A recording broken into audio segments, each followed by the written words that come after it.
Okay. So I'm here with Georgie Harman, the CEO of Beyondblue.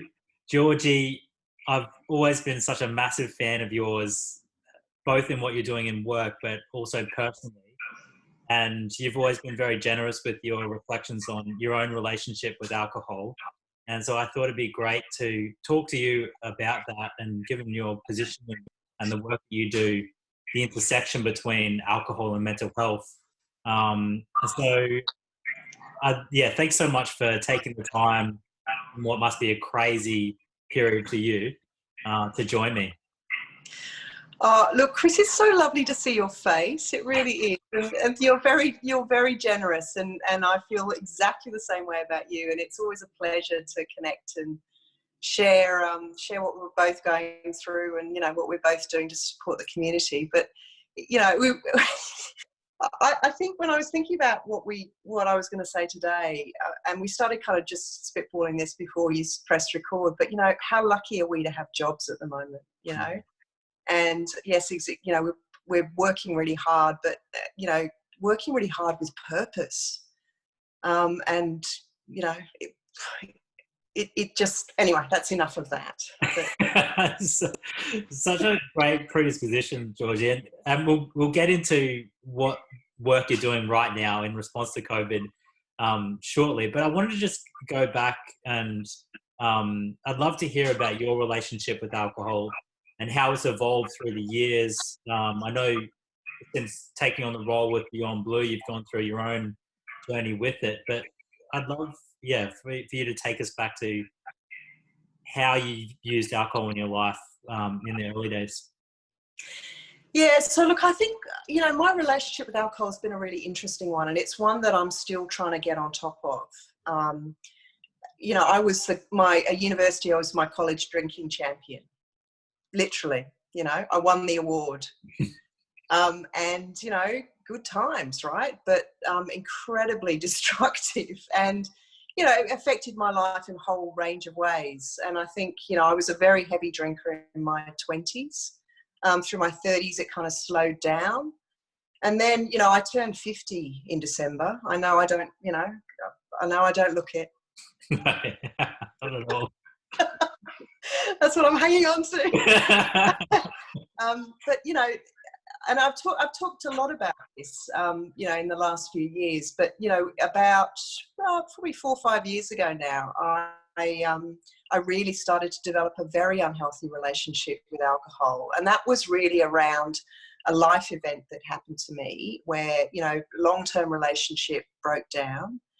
And I spiraled, and it was a year where my professional life, as a CEO of Beyondblue, collided in spectacular fashion with my personal life, and all of the things that I'm constantly telling people to do to protect their mental health, to stay mentally healthy, I did completely the opposite.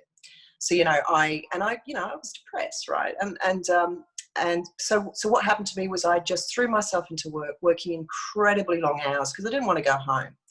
I didn't let anyone in, and I didn't tell people that I actually wasn't coping. My sleep went out the window. I stopped, doing the basic things like, going to the supermarket and buying nutritious food and cooking for myself. And because of the nature of my job, in normal circumstances, I'm on at least 2 or 3 flights a week. And, I'm spending a lot of time in the Qantas lounge, which is, a first world problem. But, and I'm constantly finding excuses for just that glass of champagne or that 2 glasses of nice Pinot. And I found myself at that time just really relying on alcohol and doing that sort of self-medication thing. So using alcohol as a way to mask the feelings that were actually going on and what was actually happening to me mentally. And, I was at my worst stage, drinking a bottle of wine a night, but still getting up in the morning and going to work and functioning. So it was a really unhealthy time. And thankfully, both one of my colleagues and one of my really good friends came to me, in a relatively short space of time to each other, and just said, we see what's going on, and why don't you just drop the mask and just let us help you? So of course, being the CEO of Beyondblue and knowing what I should do, I thought, well, that's not working. So, quickly put the Beyondblue messages into action. So, started exercising regularly, and now that's my yoga, that's my meditation. Paying someone a huge amount of money to thrash me 3 mornings a week. But learning to get on top of and change my relationship with alcohol was a major part of my recovery. And I think it's far healthier now. And I was talking to my personal trainer this morning. Actually, we did a virtual training session at 6 this morning, and I was saying, I'm doing this podcast later, and I'm talking to Chris from Hello Sunday Morning, and I'm going to mention you, because she's constantly, reminding me of my commitment to myself to have at least 5 alcohol-free days a week. And that's been really tested in the last 3 or 4 weeks. As we've been, getting used to this new way of working and self-isolation, and I live alone. So, and I must admit, the first 2 weeks of working virtually, I slipped back into really bad habits. So now back on top of it and training 3 mornings a week and sticking to that 5 alcohol-free days. So it's, it's a constant work. I'm a constant work in progress. But I am very aware, and mostly very disciplined about, maintaining a good and healthy relationship with alcohol, because I know it affects me. A lot of people that I've spoken with, and yourself as well, have referenced this experience of isolation, and perhaps even through the breakup that you went through, the isolating aspect of that and being with oneself and one's own thoughts and emotions. And it's really encouraging to see that you've really diverted your energy into exercise as a way of kind of coping with that. Have you found, it sounds like through COVID, you've been able to catch yourself really quickly in doing that. What sort of comes up for you as a kind of fear of that isolation, or where does that kind of come from? To be honest with you, I'm not innately fearful of being, having to work and live by myself at the moment. I'm actually an introvert, which some people find hard to believe. But so the inner introvert is actually loving this, right? But I think what it has really punctuated for me is the things that I know about myself. And I know that because I love what I do, I'm so passionate about the work that Beyondblue does. And it's such a privilege to be part of an organisation like Beyondblue. I would work 24 hours a day if I allowed myself to, and not having everything has gone out the window. I watched the interview with Yumi Steins that you did the other day, and she was talking about, there's no routine to our work patterns anymore. We're not driving cars anymore.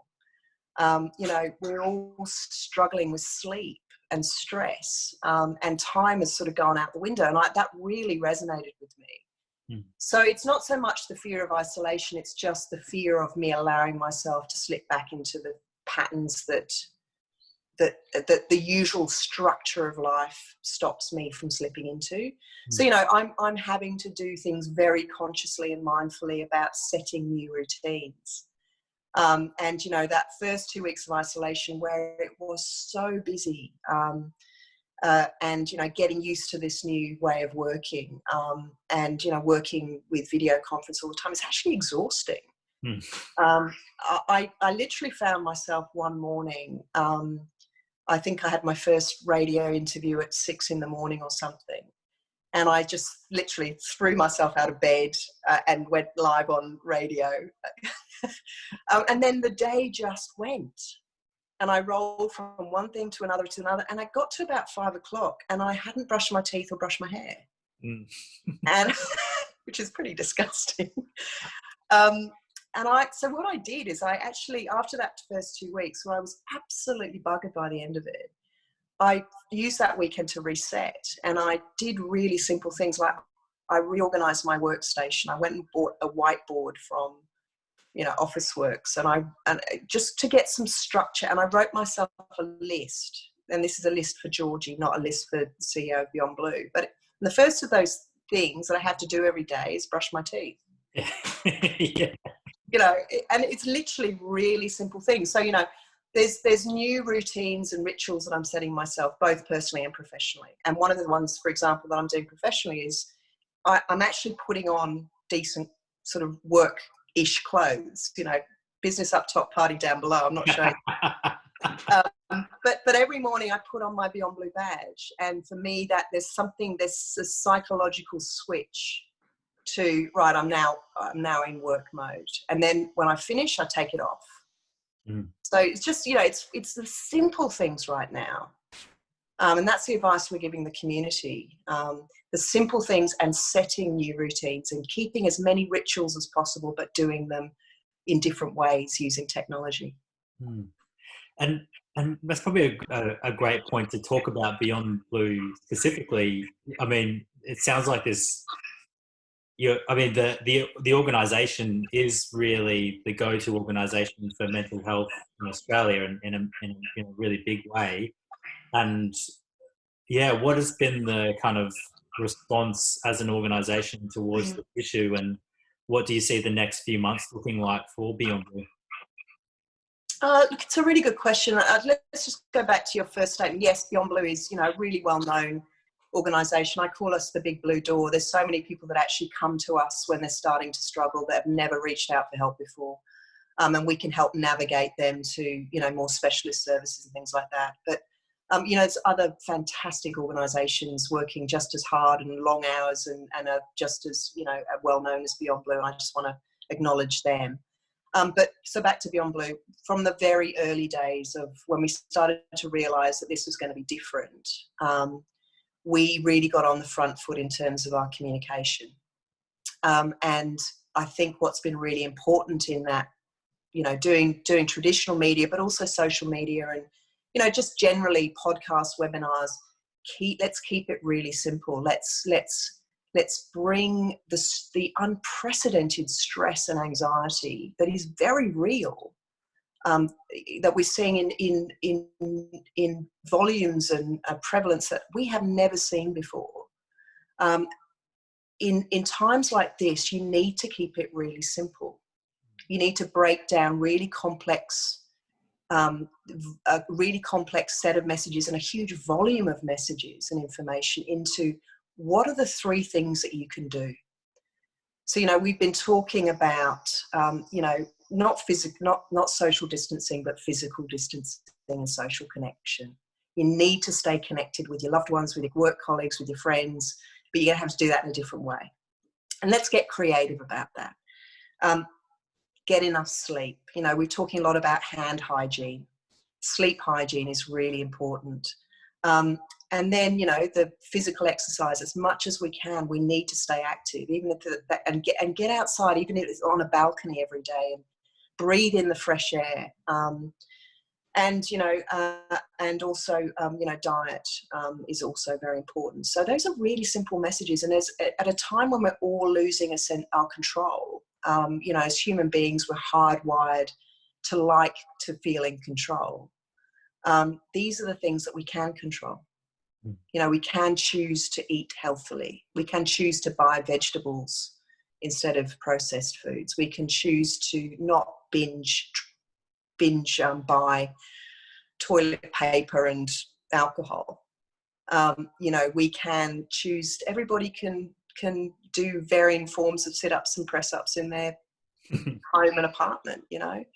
And so these really simple things. So that's one of the things we've really been doing. And I'm part of a campaign that the National Mental Health Commission has launched about a week ago called #InThisTogether. And, you know, me and a whole range of other much more talented people than me, you know, just giving really simple messages to the community about what we can all do right now. The other thing that we're doing is, and just back to our services for the community, just give you some sense of what we're seeing. So in the last 2 weeks of March, we saw a 30% spike in contacts to our support service. Never seen anything like it before. And a lot of people coming to us for the first time, as well as a lot of people who already live with a mental health issue, really, really struggling. We set up very early on a dedicated coping with coronavirus thread in our online peer support forums, which is, similar to what your Daybreak, I think, is a little bit more sophisticated than what we're doing, but it's a similar concept. Like, how do we bring community together to share experiences and support one another in a safe way? So just to give you some sense of the volume of that, we've now had 40,000 engagements with that in a few weeks. Amazing. First week, 7 times the volume that we saw for the bushfires thread. So it's just going, ballistic. And people are finding a lot of comfort and support in that space. We also were really lucky to be awarded $10 million as part of the government's $74 million initial mental health package in response to COVID-19 last Sunday, so week ago Sunday. And what we've been asked to do with that is to rapidly stand up a dedicated coronavirus support service, which my team have they're just absolute legends. We basically went live on Monday afternoon. So, that if you jump on the Beyondblue website, you can't miss it. There's a click right through to it. And basically the MVP that we've set up in 7 days is a really good, I think, digital site with a whole bunch of very practical, useful information, self-help tools, strategies, digital, tools and apps, and a phone line as well to our counsellors. So, specially trained counsellors who can help people who are really struggling to cope with COVID-19.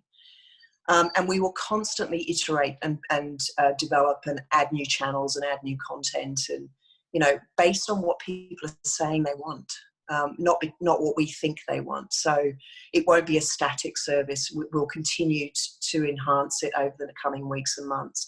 So that's just some of the stuff that we're doing. We're doing some stuff to support schools.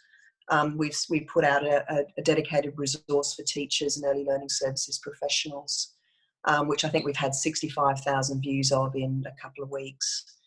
We're doing some special messaging for workplaces. So those are the kinds of things that we're doing.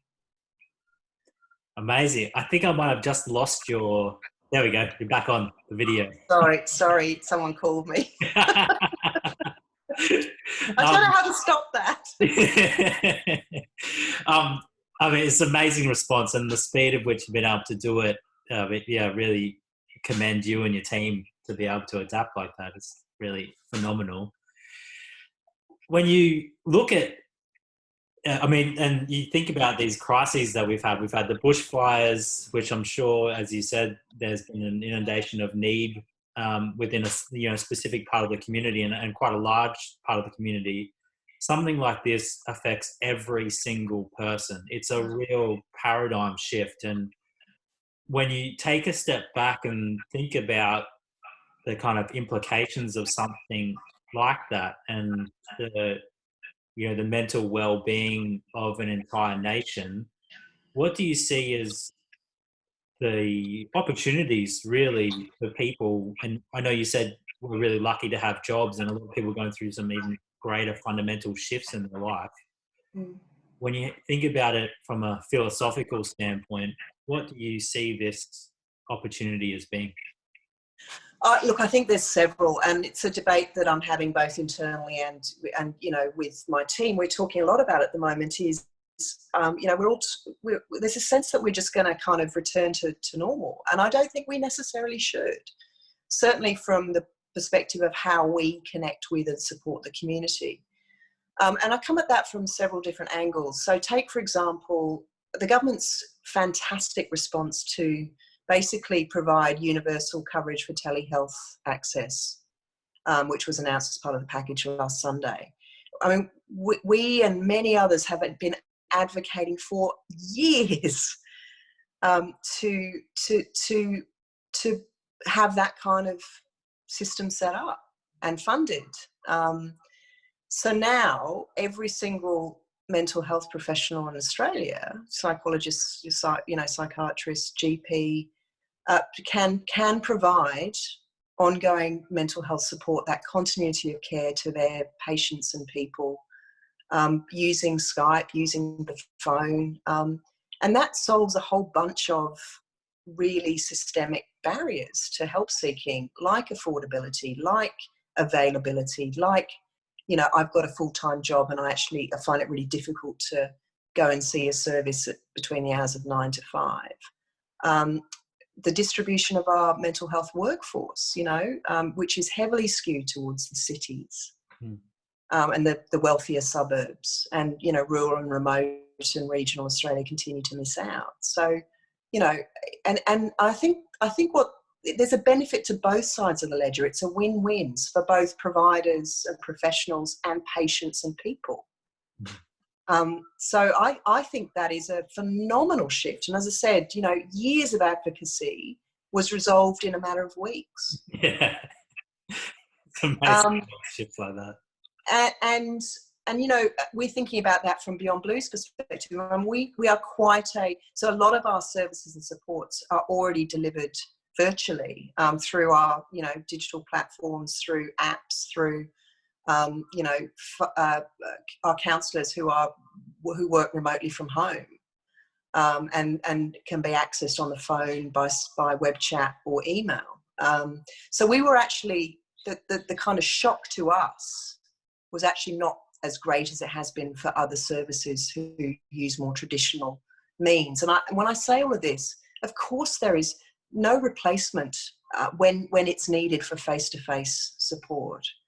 But, you know, if we continue to just see that as the first and primary way of providing mental health support to people, people will continue to miss out.